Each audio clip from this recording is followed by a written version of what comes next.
You're listening to a Director's Talk interview with me, Giles Arbour, and Donald McGava, Group CEO at Amino Technologies. Donald, good morning to you. Good morning. Now, Donald, you announced 2020 interim results earlier this week for the 6 months ended 31st of May, stating that your transition to a software-led business is now complete. What does that mean for Amino? Well, as we set out 18 months ago, one of our strategic goals was this transformation to software-led business, and we accelerated that through the acquisition of 24i just over 12 months ago. So really, just 1 year later, here we are, and software and services now accounts for 26% of the overall group revenue. And what's more exciting for us is that this is actually growing at 24% per annum. So, that supported the overall revenues for the group, increasing 10%, all of that growth coming from software. And we saw our recurring revenues also double to around $10 million. So we see going forward software as the growth engine for the business. And we believe that we've got a really good, strong platform to capitalise on things like the acceleration of streaming that we've seen during COVID-19. Yeah, I was just going to say, how does the rise of streaming services impact the business? Well, our view, and looking at some of our customers, and also the view of many others out there, is that it's thought to have accelerated streaming by as much as almost 3 years, and we see this as a big catalyst for growth. Our software, what we aim to do is deliver a modern TV experience, and that is something that streaming services have helped come about. We're seeing the consumption of TV becoming increasingly complex. This convergence of streaming and traditional TV becomes much more important to anyone trying to provide a broadcaster, a content owner, or an operator trying to deliver a service. And as we know from market research, this convergence of streaming and pay TV is led by consumers actually demanding a mix of the services, which includes things like live news, sport, as well as the streaming services. And our software is really built around delivering that simplified user experience, meaning it's also quick to deploy and actually unifying this kind of complex TV landscape. Definitely. It's certainly something that we need. How has 24i performed in the first half? We've had an excellent period with 24i. We have grown organically about 30% in the period. And not only have we had good traction with new customers, bringing on some new logos, some of which we've announced in the first half of this year, but actually, growing our business with our existing customers. So that's been really pleasing to see. We've had a number of fairly significant successful deployments. We had Broadway HD, who deliver it's kind of a Netflix-style service offering Broadway and West End productions, and that went from a few thousand subscribers to hundreds of thousands of subscribers. And again, we talked earlier about this acceleration of streaming services.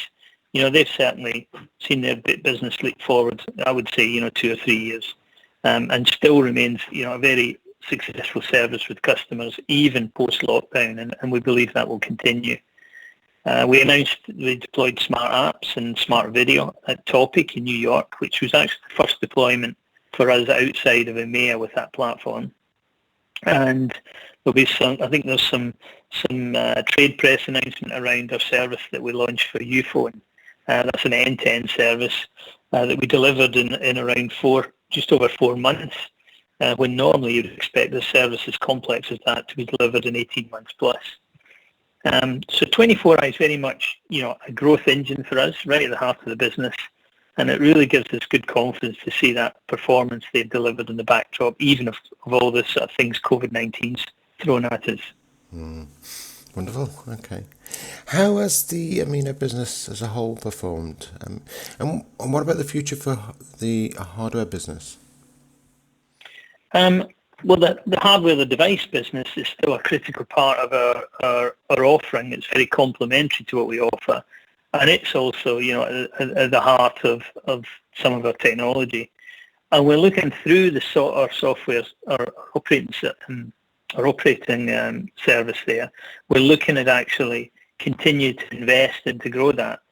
So we're seeing that operators looking to add a lot more OTT content to their linear services. So we've really moved forward with what we call our Pay TV Plus strategy. We've now got 5 operators choosing operator-ready Android TV devices. 3 of those running Amino OS, which is certified with Netflix. We've also completed Amazon Prime and Disney Plus certifications. And we continue to bring new services to bear on what is the traditional part of the business. We've had good traction on upcycling projects, and that's where we help to extend the life of assets in our customer base. We've got one European operator that they'll save them over $5 million of capex, and actually we then become an important part of their platform and able to support them, for a much longer time. Operationally, we work very closely with our customers and the suppliers because we had to ensure that the COVID-19 impact on the supply chain, was minimised through the period. And I'm pleased to say that kind of capacity and that kind of service level that we had is returning to pre-COVID-19 levels, and we were managed to satisfy, all of our customers' needs in the first half of the year in what was a very difficult period. So overall, the Amino business continues to be strategically important as an enabler of this TV X.O 0 strategy we put in place, and it's very cash generative and very complementary to the business as we see it. Great news. Okay. Finally then, when might you consider reviewing the dividend? The board took the decision really to suspend the dividend back at the start when we were really in the midst of COVID-19, because it was really the prudent thing to do at the time with all the unknowns that were there, and make sure that our balance sheet was as robust as possible going into that period. Obviously we've performed well in the period, and we do recognise the need of many of our shareholders. They want an income, for the purpose of meeting the aims of their funds, and because that is one of the reasons they invest. So we will consider all options to help meet those shareholder requirements. The board has decided that probably the appropriate time to consider a final dividend for this year will be following the period end, when we have a much clearer picture of trading in the second half, which we're very confident about, and also the impact of COVID-19 on the business in the foreseeable future. But again, I think we're performing quite strongly, a very resilient business model, and I think we'll be in a really good position to assess that as we get to the end of this year. Sure, makes sense. Okay. Talking to us today was Donald McGava, Group CEO at Amino Technologies. Donald, thanks for joining Directors Talk today. Thank you, Giles.